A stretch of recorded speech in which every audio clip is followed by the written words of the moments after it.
Good afternoon, I'm Annabelle Regan with 2NURFM Hunter News. Former Lake Macquarie councillor Paul Scarf is being remembered as a champion for the Cardiff business community. He passed away at the weekend following a battle with cancer. He served 2 terms on council from 2004 to 2012 and contested the 2007 state election as an independent in the seat of Charlestown.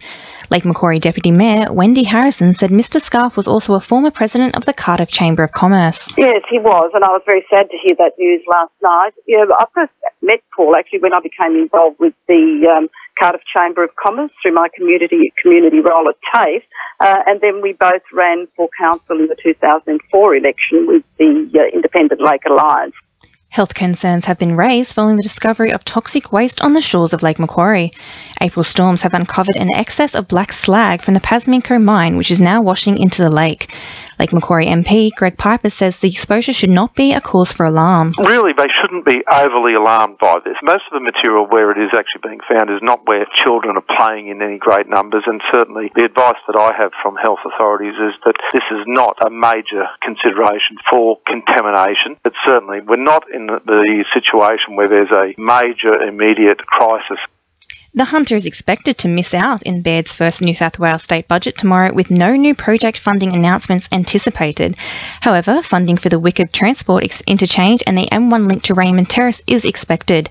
Shadow Minister for the Hunter, Jodie Harrison, says the Hunter should benefit for its own industry. I believe the Hunter, right across its area, should benefit from the budget. We are a major economic driver of the economy for New South Wales. Every person in the Hunter deserves a fair share of what we create here in the Hunter.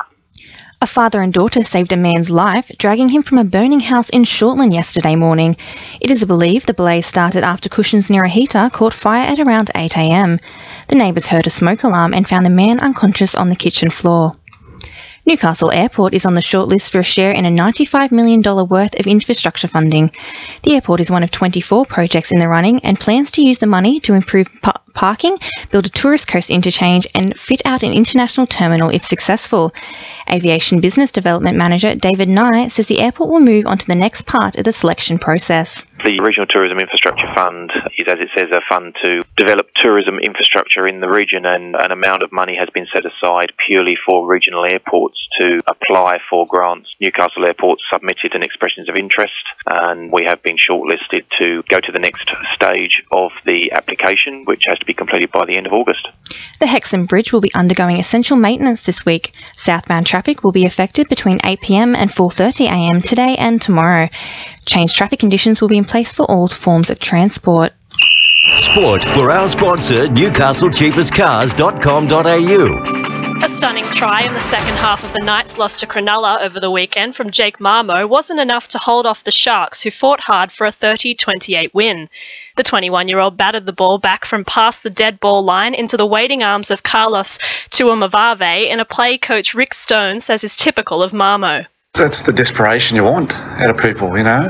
He didn't give up on it. And we knew we were going to get that from Jake, because he does that sort of stuff at training.